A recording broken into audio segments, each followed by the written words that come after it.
What's up, everybody? Thanks for jumping on. I'm Dylan with the Universal Speed Rating Speed Labs. Obviously, we've got some great guests today. I want them to have as much time as possible to be able to dive into the topic of today's webinar. So we're going to do some quick intros.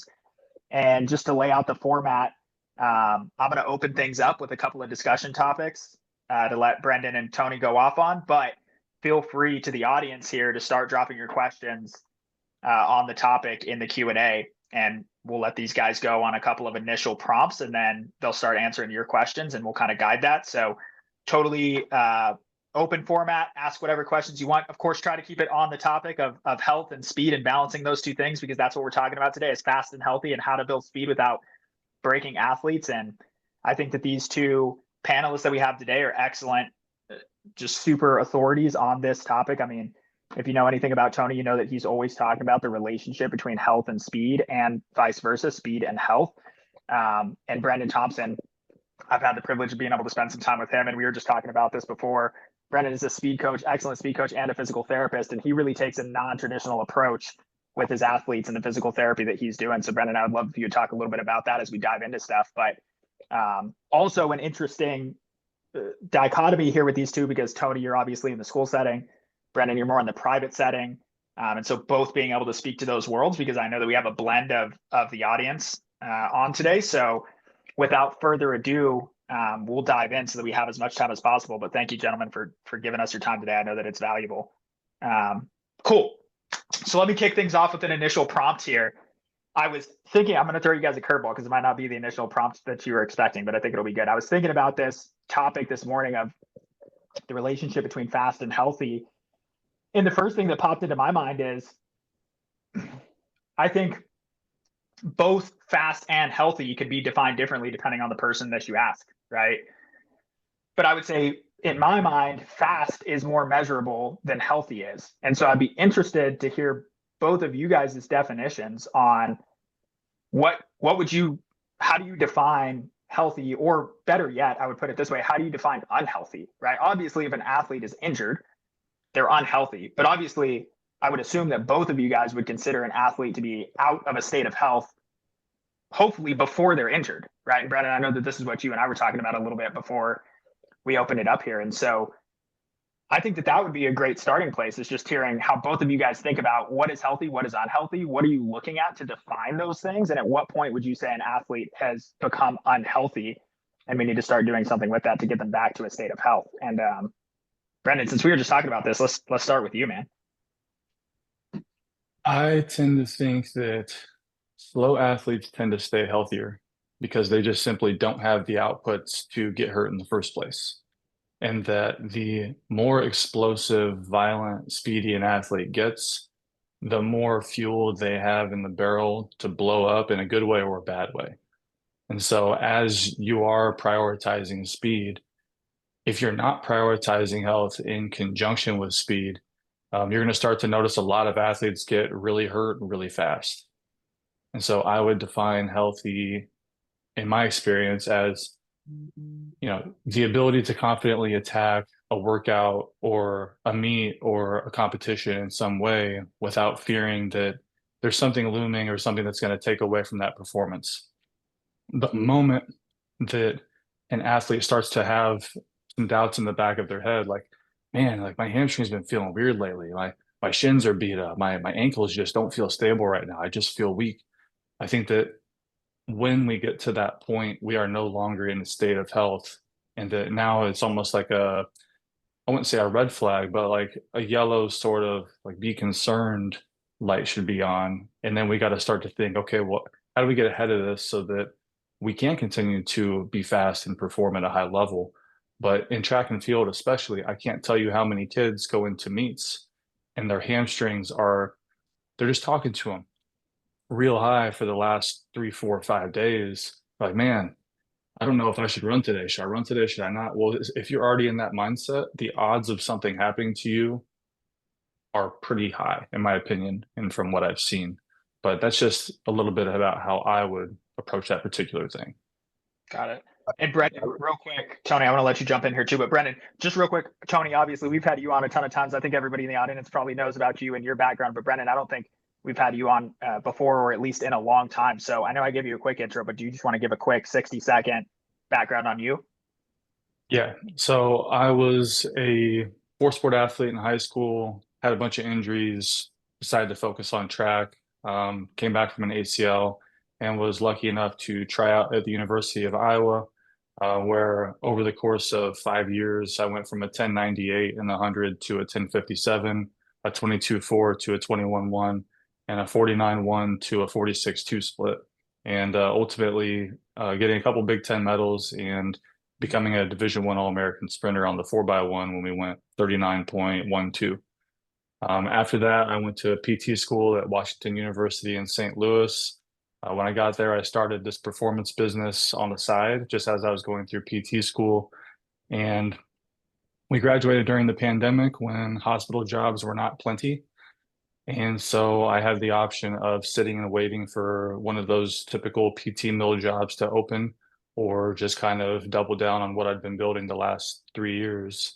And so I decided to double down, and it's led to some amazing opportunities. To now I'm able to influence athletes on the performance side of things, but also on the health, recovery, wellness side of things.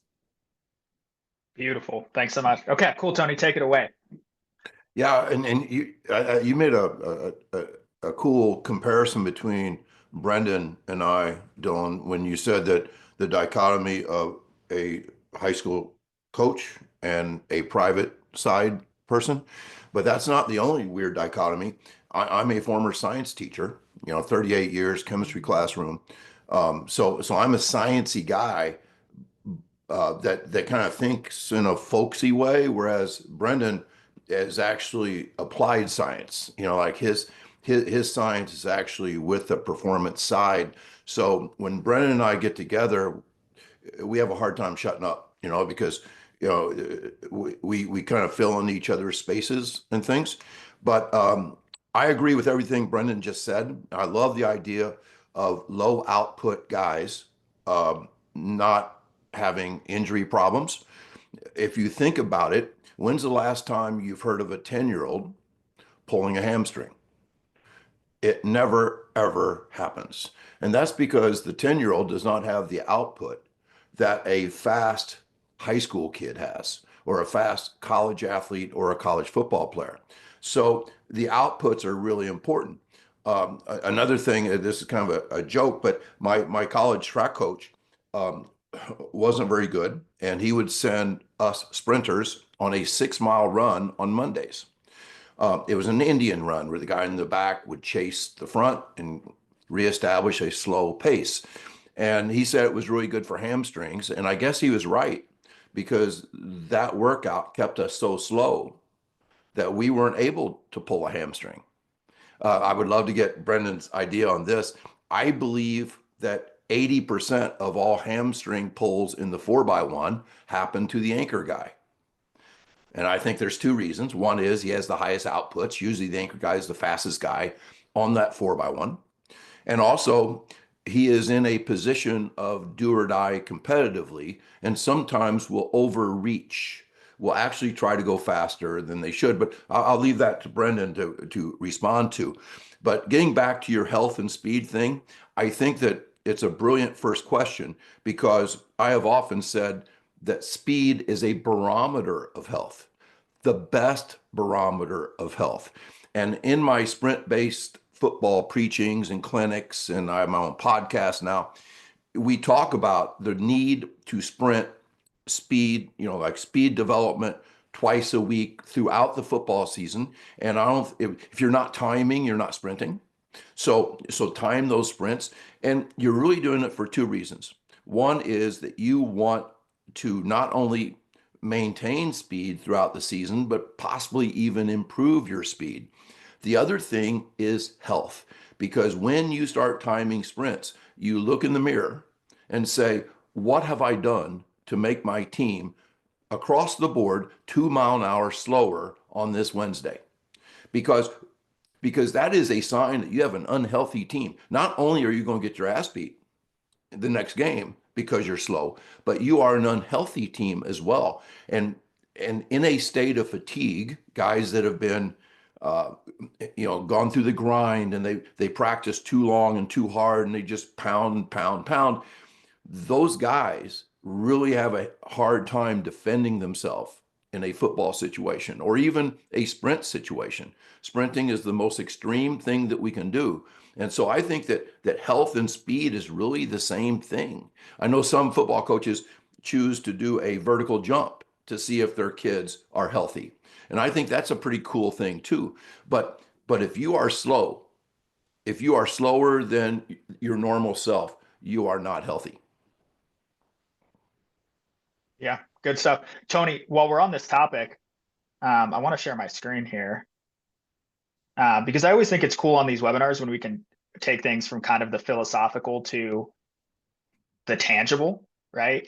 And this is something that we collaborated on together, the USR and Tony with Feed the Cats, to create this profile reporting. Tony, you mentioned looking at the vertical, looking at different, speed being a barometer of health. And I know that you had that lens in mind when you worked with us to create this profile.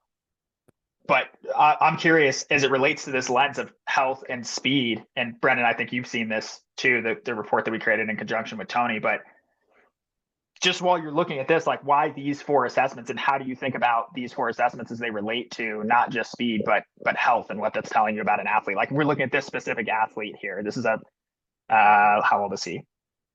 He is 16 years old. He's a football player. And this is his results here. How do you look at this? Well, personally, the reason why I created this, you guys asked me to do something like this, and I believe the speed is the tide that lifts all boats, and Brendan is much more on the acceleration side of training. I'm much more on the max velocity side. But in my defense, I have never seen somebody who improved their max velocity who did not also improve their acceleration. Now, I understand that acceleration is easier to coach than max speed, and max speed grows like a tree, so we get frustrated and sometimes we ignore it and just go all in on acceleration because like football is an acceleration sport, and most sports are. Most sports are not a max speed sport except for track. But if we can improve max speed, we also improve acceleration. And what I've found is that improving max speed improves the other 2 metrics as well. Kids jump higher and they jump further. Now, having said that, I believe that working on the other 3 things, acceleration, jumping high, and jumping far, are the best ways to improve max speed. So I'm not arguing with Brendan about like trying to de-emphasize acceleration. I think it's really important, but I'm just kind of a guy that sees that max speed component as the key to athleticism, and something that some people might be saying right now. They work in a weight room and they say, why in the hell does he not have the weight room in here as one of his key indicators? I I know people hate me for this, but I believe the weight room is supplemental to speed. It's not a foundation of speed. It is simply a something that we can do to improve. And the idea that I have is that anything that you see done in the weight room, that the best lifters of that exercise are seldom the fastest guys. So in my mind, chasing infinite strength is not the best way to get fast. The best way to get fast is through acceleration work, jumping high and jumping far, and timing sprints. Yeah, 100%. And Brendan, feel free to jump in here too. And I think I'm putting you guys on the spot here because I don't know if you've even seen this specific report from this specific athlete before. I just pulled up a random one, but just looking, and obviously the analytics, and look, we created an analytics platform, but we'll be the first people to tell you that the analytics are just one piece of the pie, right? You have to get eyes on the athlete. You have to have that relationship with the athlete. Like we're not saying that this is the end all be all, right? This is a tool, but just looking at this assessment data, is there any insights that jump out to you? Like I look at this and I see, okay, obviously really strong max velocity for the age group, but lower on the power side. Like as you're looking at this through a coach's lens, like any insights that you guys are taking away here? And Brendan, feel free to jump in here too. The biggest thing that sticks out to me is that I'm a goal-oriented guy, and I would like to see what are we shooting for here. If it is a 4.8 40-yard dash, we might be there. But if his goal is to go 4.5, we've got to really bump the max velocity up. The acceleration has got to come up. The broad jump at 8 foot is at 8'8". 8'8" is not gonna, move the needle for this kid. The vertical jump at 20.4, if he wants to be a competitive football player, and again, I don't know, I'm assuming he's a skill guy, he's got to get that to 30 plus. And so we have, it might say 100th percentile, but that's compared to other kids his age roughly, with probably similar build or however else it might be delineated. But in my mind, I look at that cushion of where we are versus where we need to be. And then I start to think, okay, well, now how can we fill that gap? How do we go from 21 to 22.5 miles per hour? How do we go from I like to time the first 10 because the first 10 is about a third of your 40-yard dash time. How do we go from a 1.7 to a 1.55 first 10? How do we bridge this gap between an 8'8" broad jump and a 10-foot broad jump? How do we get to 30.4? And so I'm looking at this whole thing and thinking, all right, weight room is going to be good. And as Tony said, supplemental to this whole goal. Focus everything on the athletic development piece, but fill in the weight room as it makes sense within the context of this kid's goals. And without his weightlifting numbers, obviously, I might be speculating here. He could have fantastic weightlifting numbers and low power. Okay, in that case, he's probably lifting too heavy. He needs to come down and focus on power for a while. But that's just where my head goes when I look at something like this is like, it's a good comparative piece, but now this kid sees he's in the 100th percentile. He's the best of the best. And at this point, he might now de-emphasize max velocity, even though he might theoretically be able to push it to 22.5 or 23. And so again, that's just where my head goes when I see something like this. Yeah, that's super important. Like I said, I mean, sometimes because we have this analytics platform that we've developed to talk with coaches all the time, that sometimes even as an analytics company, I think I'm like, man, you're too focused on the analytics. Like, it has to be within the greater context of the athlete, their outcomes that they're trying to produce, so on and so forth. Yeah, so I think that's valuable. Tony, anything to add there? Yeah, just something I just thought about when, like I really, when I see that this guy's in the 100th percentile of max velocity with really poor jump numbers, I question his timing, which brings up the whole idea that analytics are only as good as your system of measurement. And now I'm bringing out my 38 years of chemistry that experimentation in a science sense is only valid if your numbers are valid. And let me explain. If you are measuring max velocity with Titan sensors, they will be faster than if you're measuring max velocity by finding the average velocity of a 10-yard fly. I have seen multiple teams using Titan sensors, which I love Titan sensors. They're my sponsor for my podcast. But I'm seeing like two guys hitting 24 miles an hour on a team that's running 42 seconds in the 4x1. And I'm like, there's no way in hell. I've had one 24-mile-an-hour athlete in my 44 years of coaching track, and that was Marcellus Moore, arguably the fastest teenager in the country at the time. He was an age group world record holder. He was 15th in the Olympic trials last year. He a couple of weeks ago, he went sub 10. He won the Milrose Games indoors. So the guy is a legitimate elite guy. The fastest time he ever hit in practice was 24.3, but that's using free lap and average velocity over 10 yards. Now, I believe that when he ran a 9.3 split at the state meet in the 4x1, he probably hit 25 miles an hour. But I just know that guys that the average spectator would say, oh my God, is he fast, is typically 23 miles an hour. Now, I'm not questioning the technology of Titan sensors. I just know that your timing system matters, just like Brennan would agree in the combine. They have an automated finish, but a handheld start. And you cannot compare 40-yard dashes timed any other way on any other surface to what people are doing at the combine. So I'm just always questioning numbers, and the best I can do is make sure that my measurements are internally comparable. Mhm. Yep. Yeah, so that's one piece of it, right? Is like some of those really quantitative numbers that we look at in that report, but that's not all we need. And I think both Tony, I know I've heard you talk a ton about sleep and obviously just getting the qualitative from your athletes about how they're feeling. Brendan, you just hit on that, right? Like really listening and dialing in with your athletes about like, hey, I'm having this soreness, I feel unstable.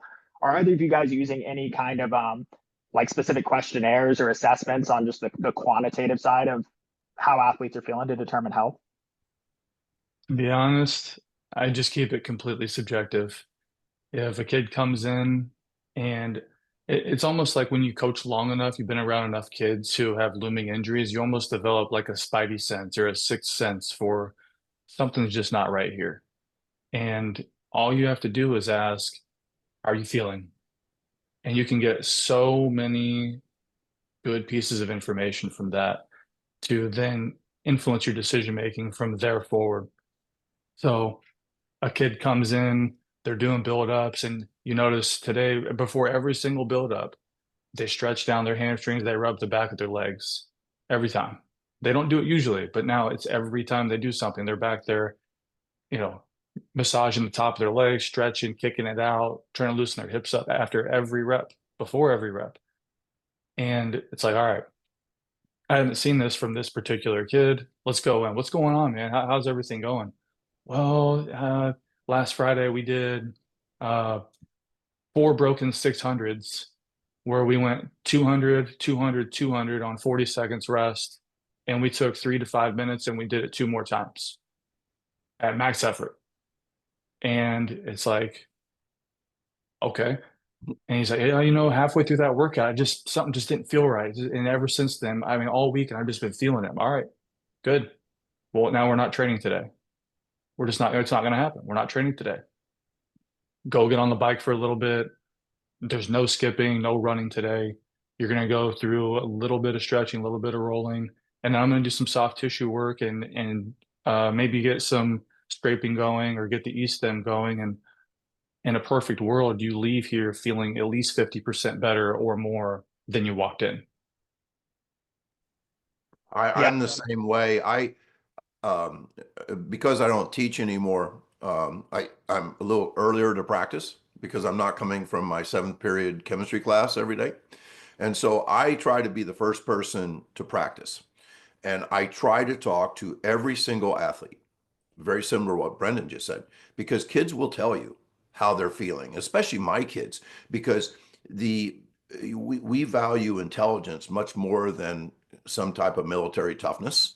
That if a kid says, Coach, my shins are really sore, I'm like, well, you're taking today off. And sometimes they'll argue, oh, they're not that sore. They're not that sore.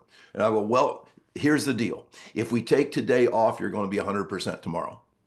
And I have found that to be almost universally true, that when a kid is feeling that way, as long as you don't pile on, they are usually 100% the next day. Whereas if I go back to my coaching back in the Neanderthal days, when I was a head track coach in 1990, and I had success, but we had success because I was a fairly charismatic coach that worked kids hard and got kids to really want to compete.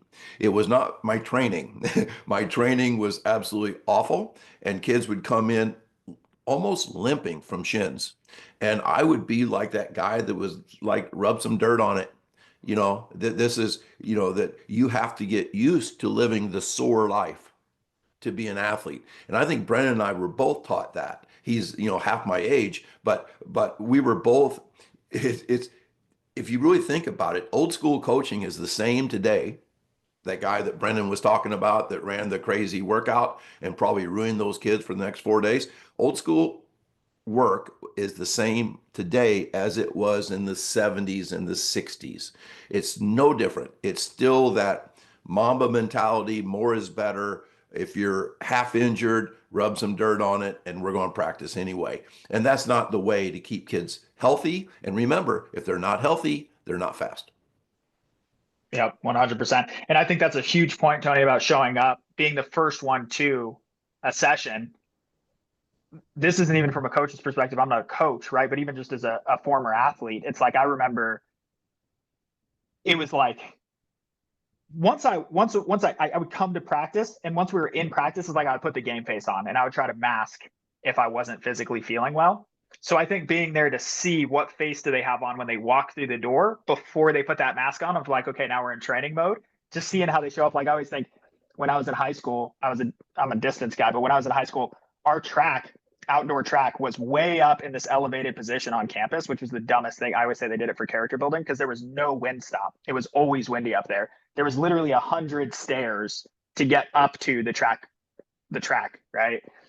And I would say like every track should have 100 stairs leading up to it, because coach could just stand up there and watch us walk up the stairs and know, how we were really feeling, Okay, cool. Well, we got a couple of questions in the Q&A here.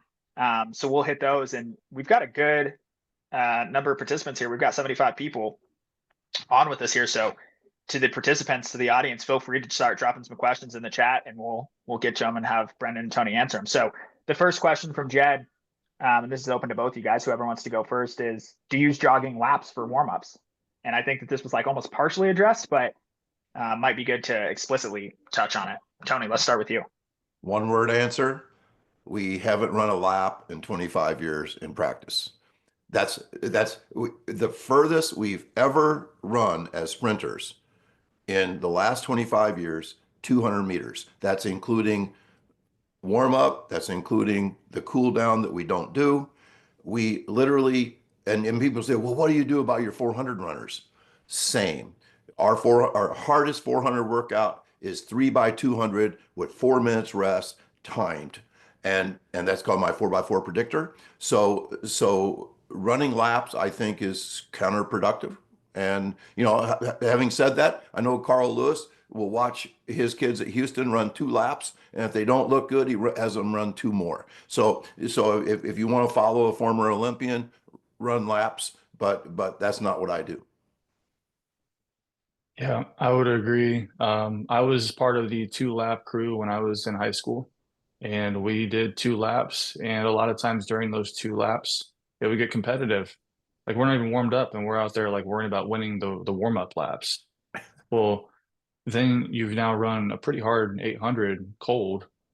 And oh yeah, by the way, you have a 3.5 mile run. You're going to partner up at the end of the run and run up and down some hills for 15 minutes, and then you're going to run 3.5 miles back.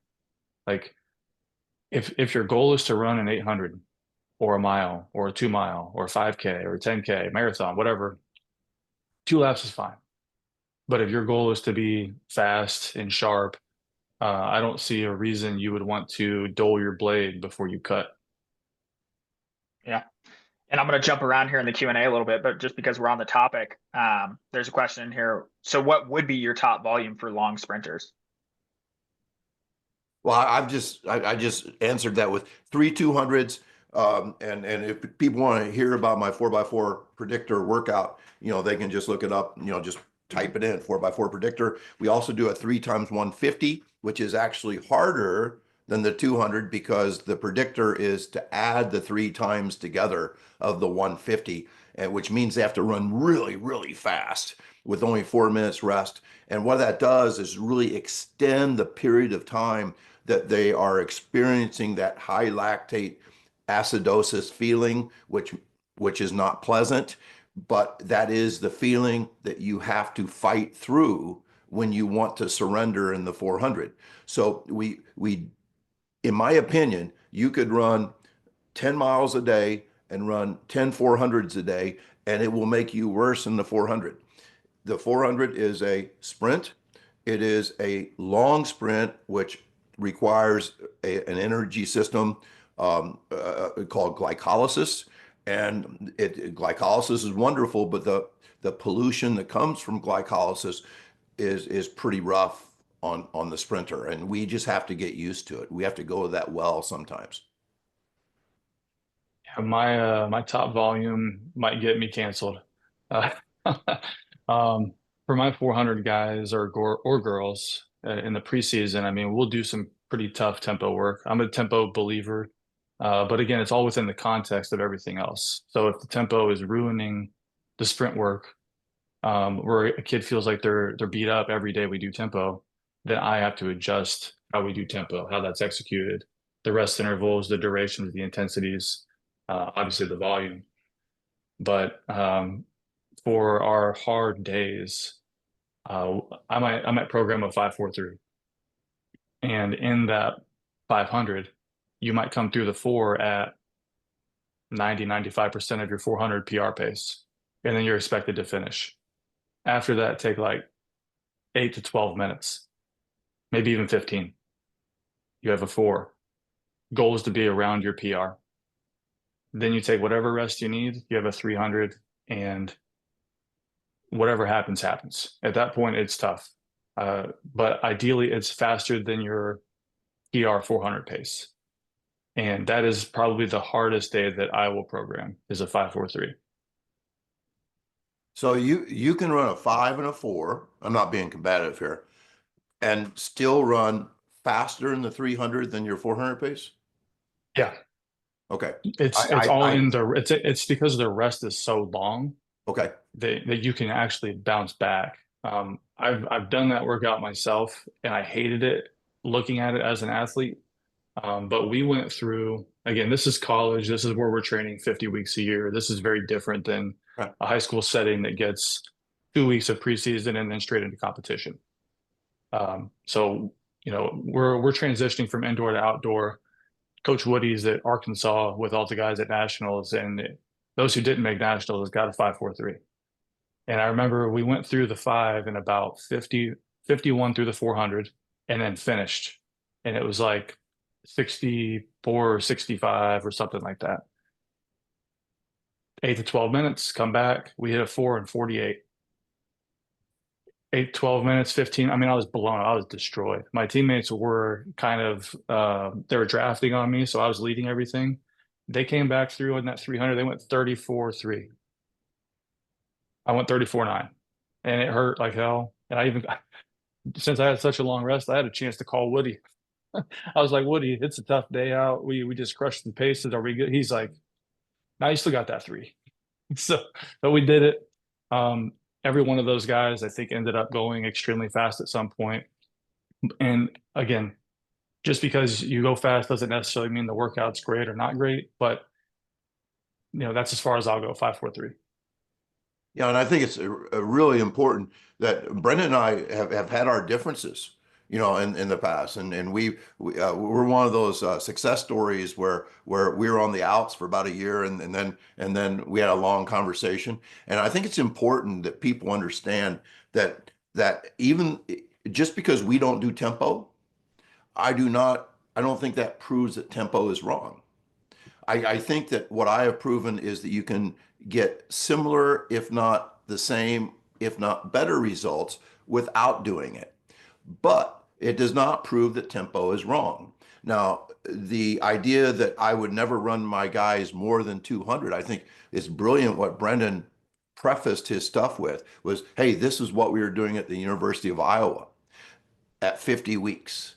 And these are for guys that are totally bought in to track and field. Whereas in a high school situation, if I had a workout like that, I might lose 2 of my fastest kids because they're not going to put up. I mean, they're cats, and they just won't do that. Now, maybe they'll do that 3 years from now when they buy in at the University of Iowa. So there's so much nuance in coaching. And I think that sometimes in Twitter, and that's where Brendan and I butted heads, in short little blurbs on Twitter, sometimes you can feel like the other person is fighting you. And actually, he just has a different opinion you need to listen to. Yep. Brendan, it's a USR webinar tradition to say something that almost gets you canceled, but so that's totally okay. People will get fired up for that for sure. Yeah. No, in all seriousness, though, like this is why we do these, right? It's like nobody wants to hear 2 coaches come together and just say, yep, I agree with everything this other guy says. It's like we want to find where those differences are so that people can take knowledge from both of you guys. So I appreciate you having the courage to bring that to the table, knowing that it might fire some people up. Okay, cool. So let's dive in here because now we've got a bunch of questions piling up and I want to make sure we can get through as many as possible. So Trent asks, I have the most difficult time convincing PE coaches to lay off weights for speed training days and competition. They cannot understand that weights should take place after speed work or competition. There's no question there, it's a statement, but maybe you guys can share some experience. And this will be unique. Again, Tony, with you in a school setting, Brennan, with you on the private side, like how you guys handle this, or to the extent that you can. For me, track coaches at the high school level must get along with football coaches. If you don't, your track team's going to just be full of like band kids and math nerds and cross country kids. So you've got to have those football kids, those rugged, strong, explosive kids. So I cannot tell my football coach not to lift during the day, even on a day that's like our conference track meet. They'll say, oh, we're maxing out on squats regardless, but my kids, because we time so much, begin to understand the effect that certain lifts have on their performance. And so they will literally fake an injury or something in weightlifting PE on a day that they need to sprint. And I think that what I say about the weight room, yes, is preferable to lift after practice and not before. But strength is good. And I will always say strength is good and the weight room is good. And the big thing for me is that the weight room should never interfere with speed training, and it should never interfere with the sport in season. Football coaches are really bad about that because football to them is a 12-month, 7-day-a-week sport. And they literally disrespect kids that are trying to win the 100 and the 4x1, the 200 at a track meet and say, no, lifting is more important than your performance. And I think that that's something that I have worked a lot to try to change that mindset, that football coaches who take the speed first mantra, I think they understand that lifting should not interfere with speed. To give the other end of that coin, and this is probably gonna, again, I'm in the private setting. If a kid knows he has a track meet that day and he's got weights at 6:30 a.m., he might just do, I might say, all right, half the volume, half the weight. Make him happy. Make the coach happy. You showed up, you checked the attendance box, lift half the weight, lift it fast, do half the reps. And then at least you're in there, you look like you're busy, so that makes them happy. But on the other end, it's not so detrimental that you're going to be carrying that fatigue in with you to that meet that day or that big performance. And I mean, Tony mentioned, if speed is the priority, performance is the priority, and this lift interferes with that, well, don't do that. But then also on the health perspective, if you're carrying dead legs into a tough track practice, a tough track meet, your coordination is going to fall apart much faster. Your outputs are going to crumble much faster. Your mechanics and posture are going to crumble as well. So you're going to start to compensate very early in that session. What happens when you start doing things you don't normally do at a very high intensity? You get hurt. Yep. You get banged up. So, on that end of things, that's how I view it as well. If you can make sure that it's not only not interfering with performance, but health and longevity in the sport, the best abilities, availability, get the hell out of the way. You said about doing half, and I said, about, like faking a illness or something. Marcellus did that his entire time at Plainfield North. Marcellus, at one time, the PE teacher said that you're getting a D right now in PE because you're not lifting enough.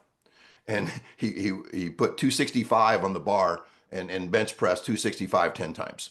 Marcellus was really strong, naturally strong, which is kind of an interesting subject, but he understood that he could not do everything that was prescribed by a guy that did not care about speed and still be the fastest person in the state of Illinois or the fastest person in the United States. So I think that those are good things. And as Brennan knows, we have to work with those people. You know, we have to navigate and figure out a way that a kid is not going to overtrain and hurt himself.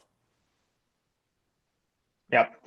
Someday maybe we'll get to the promised land where everybody's on the same page. In the meantime, it's part of the game. Okay, cool. Let's cruise through some more of these. We've got about 20 minutes here, and we've got about 16 questions that I want to try to get through. We might not get through all of them. Okay, so the next question is, after time away 6 weeks after winter and spring ball, where do you normally start a training phase in terms of intensity and distance? Brennan, I'll let you go first on this one. So starting back up after time off, obviously context matters, but I think that one thing to think about is your body is specifically prepared for a completely different task.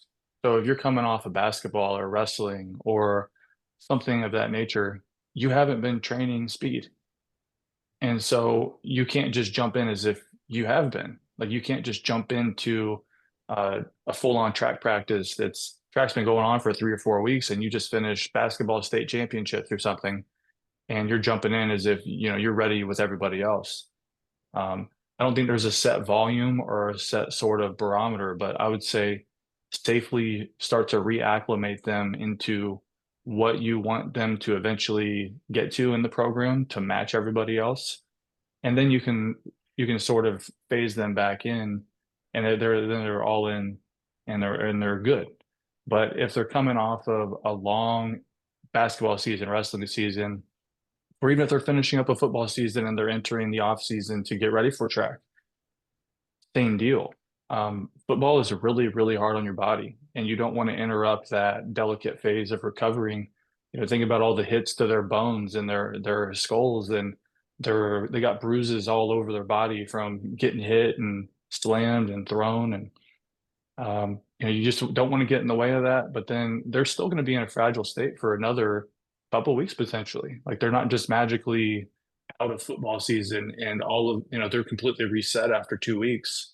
So you have to still be careful that, okay, this kid has a lingering ankle from football. Let's not ignore that. This kid has a lingering hip flexor strain from football, groin strain from football. Let's not ignore these things, and let's just be really smart and diligent as we sort of reintroduce them to speed power training. I have kind of a counterintuitive approach. We start right away. This is really extreme, but we sprint on day one, and we do not care. There is, in the last 25 years of doing what I do, we've had one injury for a kid in his first week of training. And that kid was a kid who could not put his arms next to his body, that had been lifting so hard, like his coach had told him for the previous 3 months, that he literally like lumbered into speed training. And I looked at him, and he was all swelled up and stuff, and strong looking. And I'm like, that kid's going to get hurt. And I shouldn't have let him run. He got hurt on the first day. But that is the only injury I've ever had. Now, there might be a reason why I've had success, though, is because I don't think anybody microdoses like I do. Like, if you come in and do 10 speed drills, which include, some plyometric pounding and things like that as well, and then you run 3 sprints of less than 5 seconds, that's much different than a mid-season lactate workout in track and field. That's very different than a kid going through a 3-hour football practice. So maybe it is the microdose nature of a feed the cats beginning, which is speed, basically a day off or X factor, speed, basically a day off or X factor, and then a 3-day weekend. My guys remain healthy, even though they have not been acclimated yet to what we do. awesome. Okay, cool, fellas. I'm just going through to try to select some solid questions here because we've got even more rolling in. Um, this is a good one, Brendan. This might be a good quick one for you as a physical therapist. Somebody asked, what's the best way to heal and prevent shin issues and hamstring issues? Brennan could talk for an hour on that.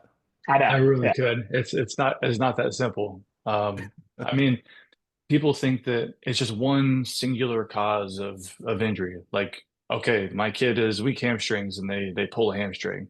My kid uh, did this one workout and they have bad shins all of a sudden. It's not that simple.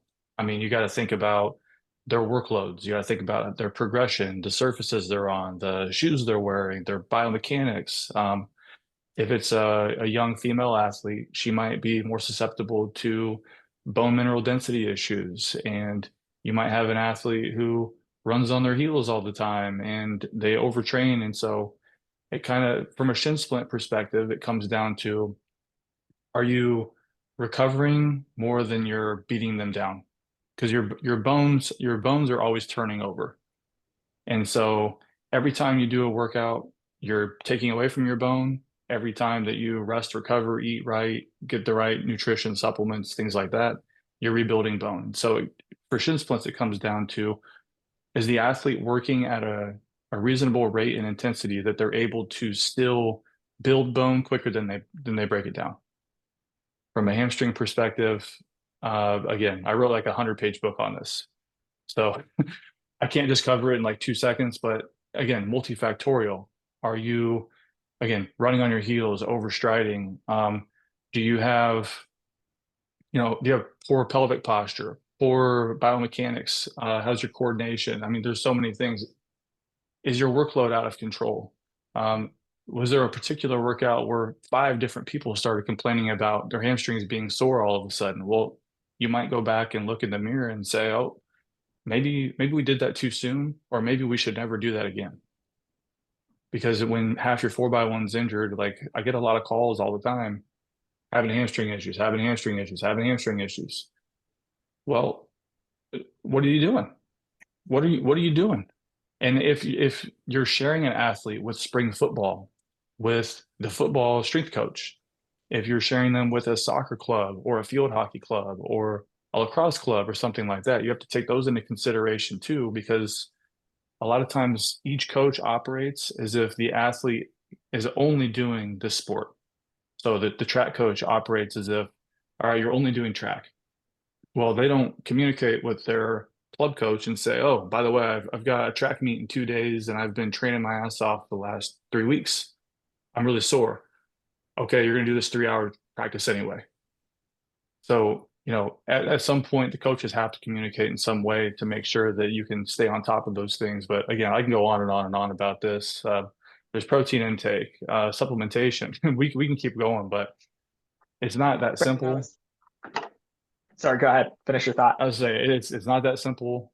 Try not to oversimplify it. It's not any one thing. It's usually a combination of things. Make good decisions and keep athletes healthy.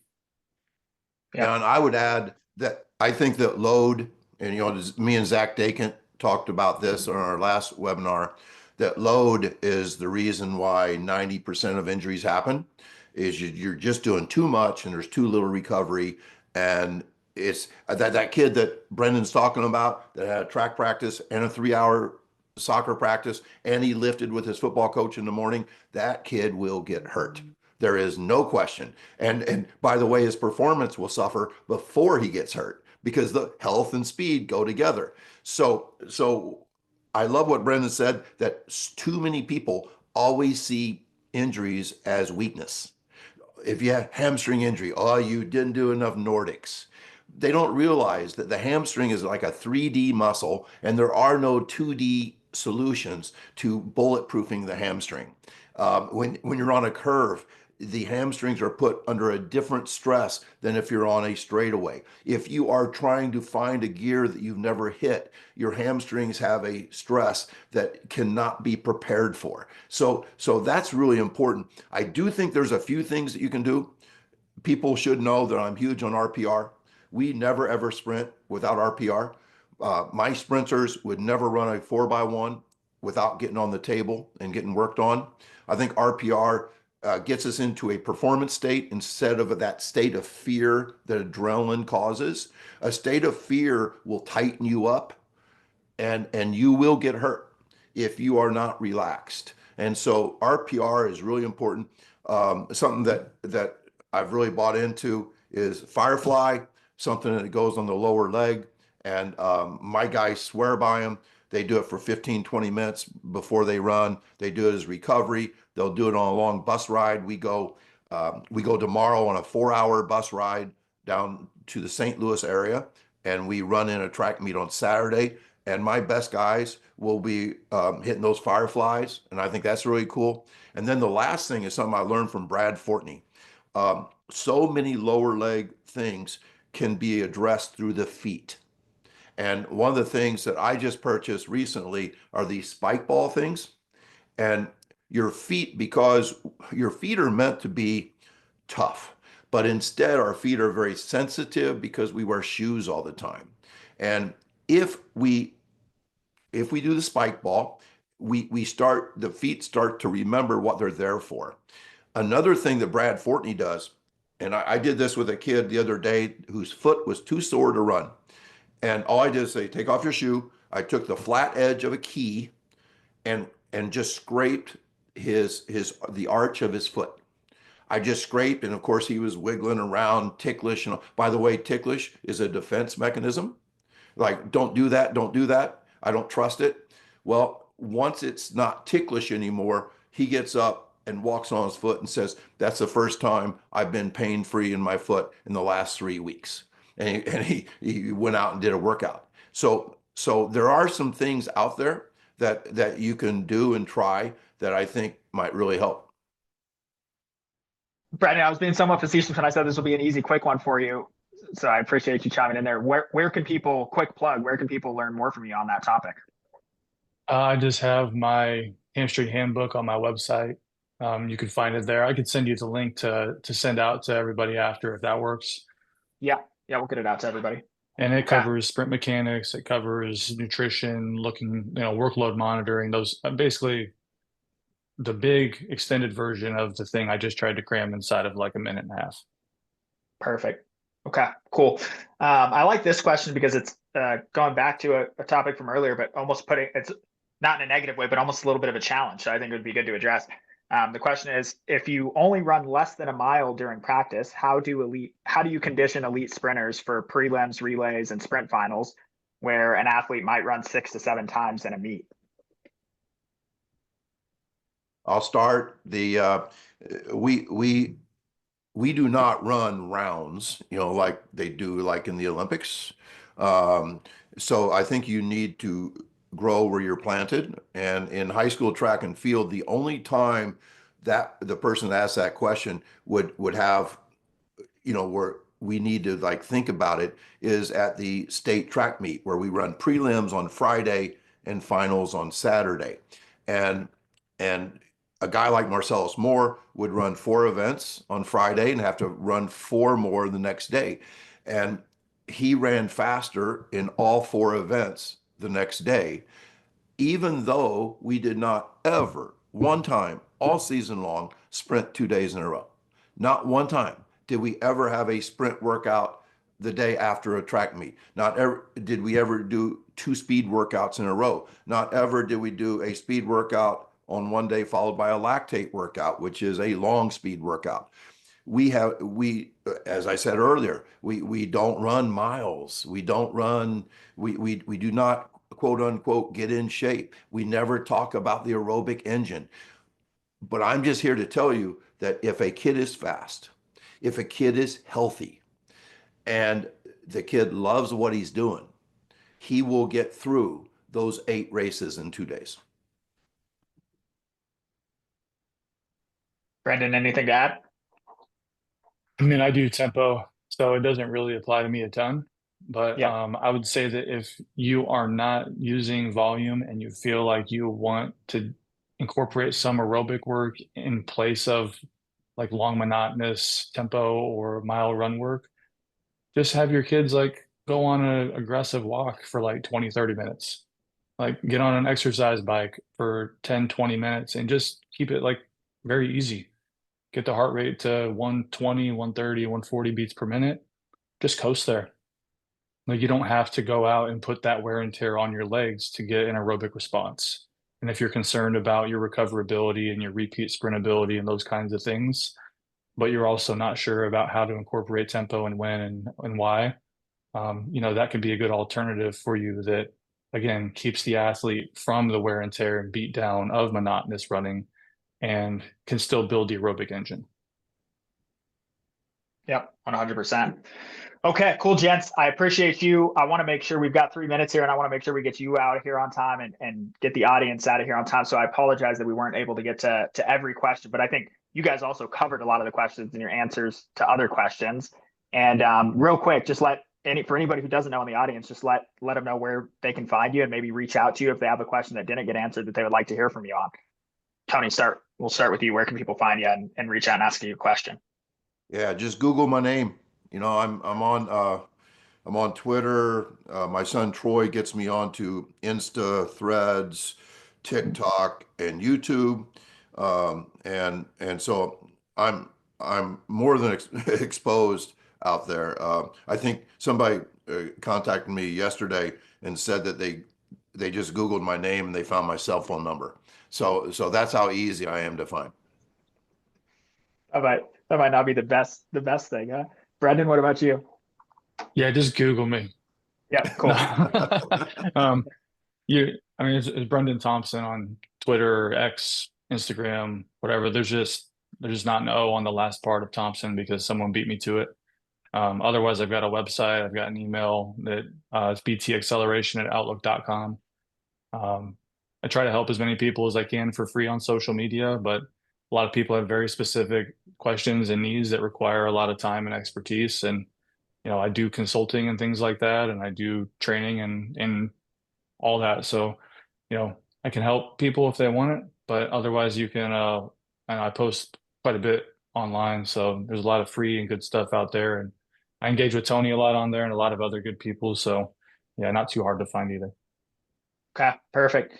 And for our part, as always, this webinar is run by the Universal Speed Rating. We've got a couple of different ways that coaches can work with us. We've got our Speed Lab partnership. We've got our certification.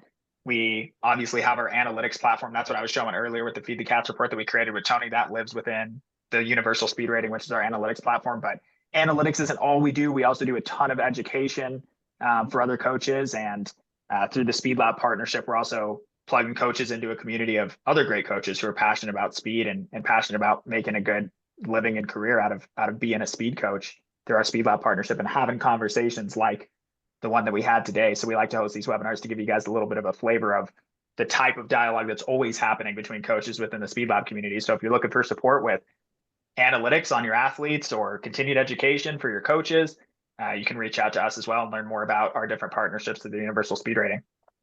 And I think that's it. I appreciate your time, gents. It's always awesome, always valuable. And I thought the conversation was great. So thank you. And we'll get you out of here. Thanks for having us. Appreciate you. Thank you.